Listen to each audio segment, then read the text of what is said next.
What is going on, guys? The Inside the Blue podcast, and today we have a Giants preview. Week 2, Giants losing Week 1, 28-6, hoping for a bounce back because they're taking on the Washington Commanders. Not a very good team, a team that is beatable. I know, a team that is somehow beatable on the Giants' schedule. It feels like there's no teams left, but in order to beat, because Week 3 to Week 8, it's going to be a gauntlet. Like, you're starting off with Cleveland, and then you're going playing a bunch of good teams. Giants on the road this week against Washington. And this Washington team, like I said, it's very beatable. They have a young QB in Jaden Daniels. Didn't have the most impressive debut. Lost, had 2 rushing touchdowns. So, I think the Giants really need to, QB contain on him, really not allow him to use his legs to his advantage, because that's probably what he's going to do a lot in this game. Giants didn't play amazing defensively, but they also didn't play great offensively. So, Giants didn't get much rest on defense. No excuse. Both sides of the ball weren't great. They didn't get any pass rush. So, what are we going to see out of Kayvon Thibodeaux and Brian Burns this week? We saw what Dexter Lawrence was. He was a machine. 6 pressures, a sack. So, it's going to be interesting for Dexter Lawrence and that big 3, because that was one of the main talking points of this offseason was the big 3, the Kayvon Thibodeaux, the Brian Burns duo, and then Dexter Lawrence, probably the best defensive tackle in the league. Maybe a little bit biased there, but hey, this team's got to be much better in Week 2, because if they're really bad in Week 2 and they have such a Week 1 performance like that, I don't expect much for the rest of the season. And I know last year when things were really rough, I was somehow optimistic for some games, and then some games I was like, all right, we might get killed here. But yeah, with the New York Giants, right, offense needs to be a lot better. Daniel Jones was not good in Week 1. He was some of his worst football I've ever seen him play.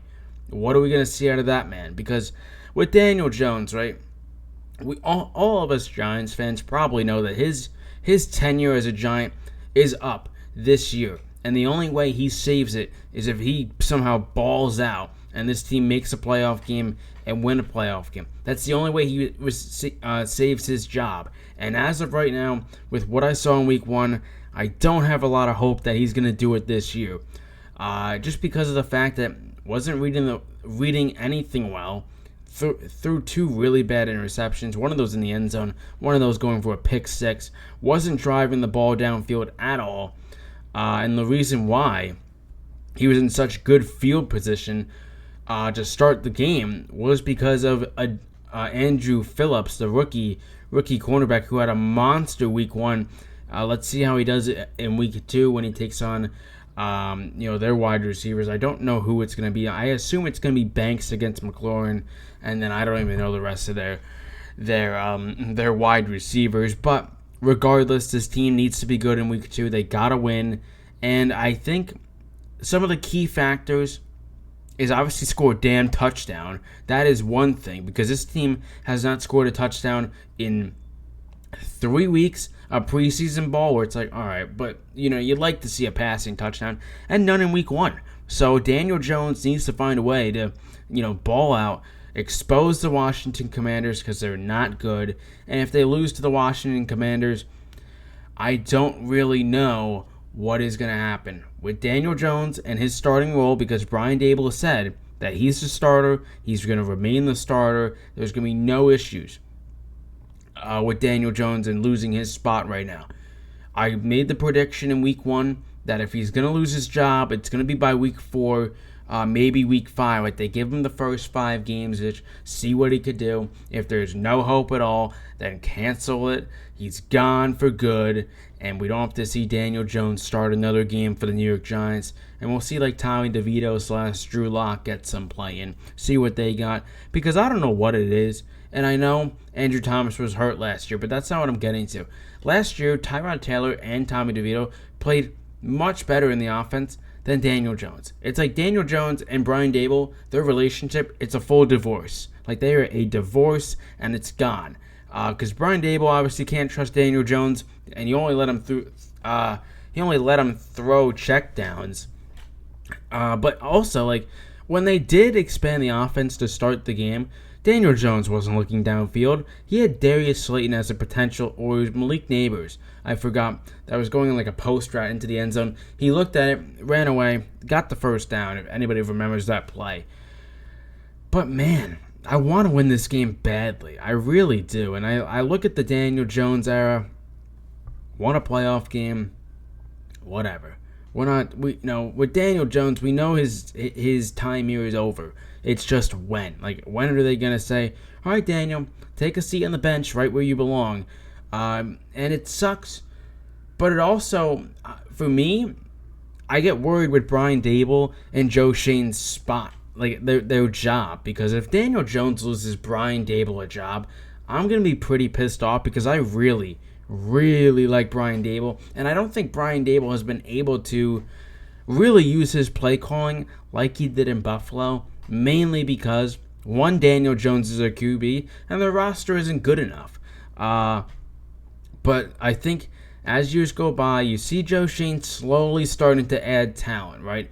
Added Bobby Okereke, a season ago, right? In that free agency. I don't know if it was a season ago or the season before, right? He drafted Deonte Banks, right, who looked pretty good in week one.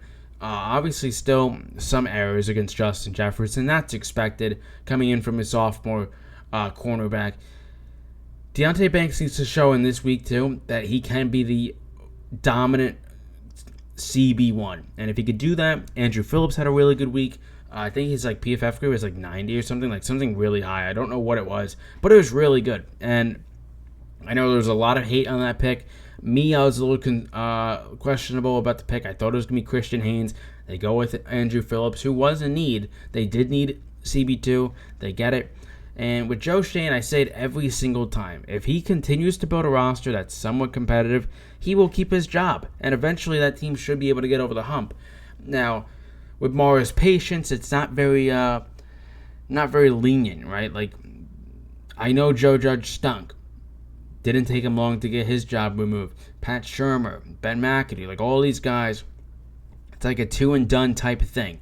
I think it's a little different with this organization and with what they brought in. It seems like Joe Schoen has the job and is doing everything, right? Even though they did lose Saquon Barkley, who they'll see in a few weeks. But getting back to the game, not the sidetrack stuff. Win.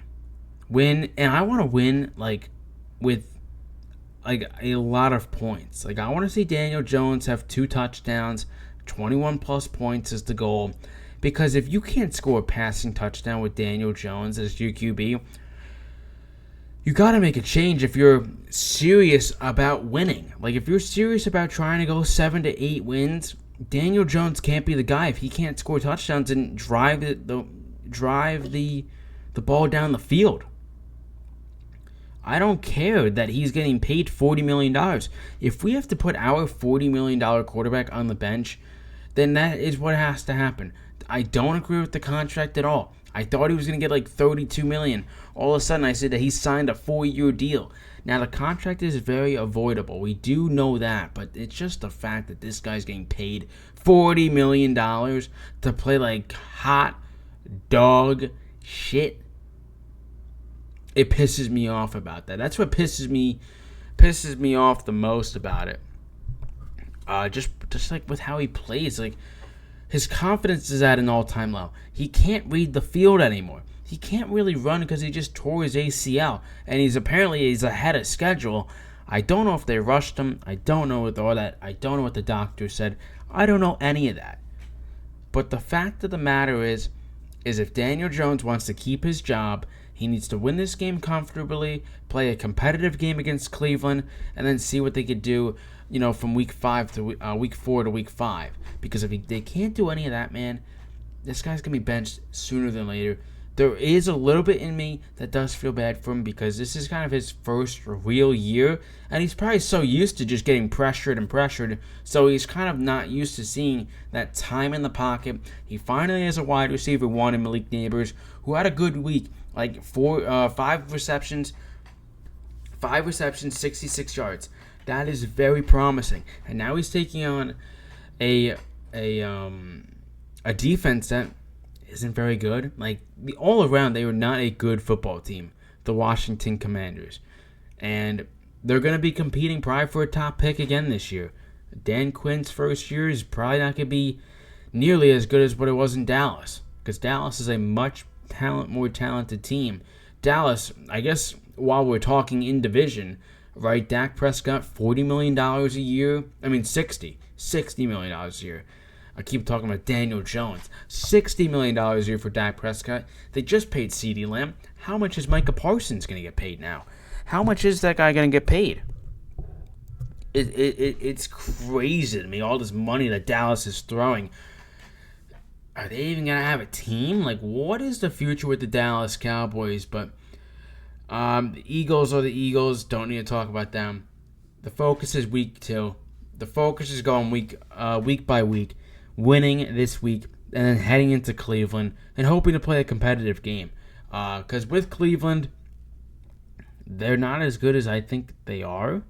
Unless that's just a week 1 overreaction. And they did play the Dallas Cowboys. So we'll see what they do against the Jaguars, the Cleveland Browns. But I guess let's get into some touchdown scores. Who I think is going to score a touchdown. Week 1, we were 0-for-1. We picked Darius Slayton. And we're not going to pick Darius Slayton this week. We're going to take a guy, LSU. I got to take Malik Nabers this week. I have to take him. I didn't take him last week. I kind of felt bad. He was our player to watch.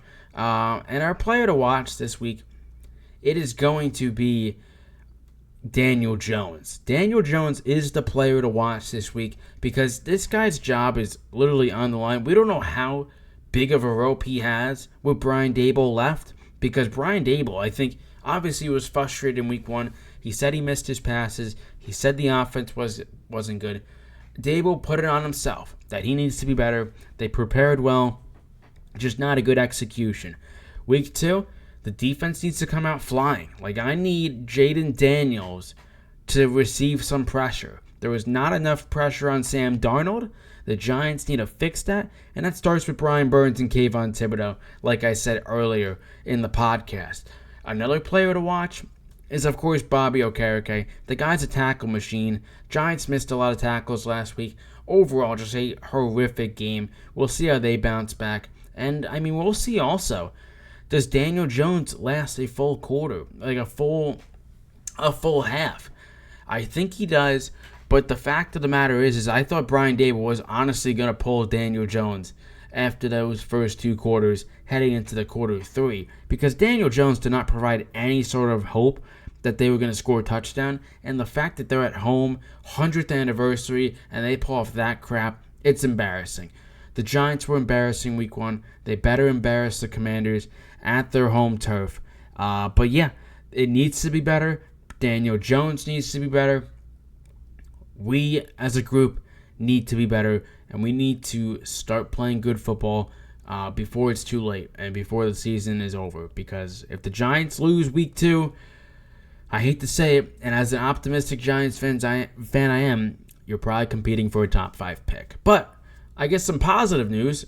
We did see that Malik Nabers did land on the injury report. He is cleared to go per Brian Daboll and Ian Rappaport, Adam Schefter. So that's huge, because if Malik Nabers wasn't playing, 1, he wouldn't be my touchdown scorer to score this week, and 2, the offense probably wouldn't be as nearly as special and powerful.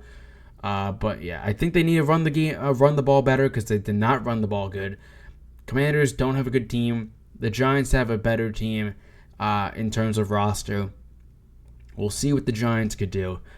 But anyways, guys, that's enough. Week 2 preview. Of course, videos aren't too long. They're about 15 minutes.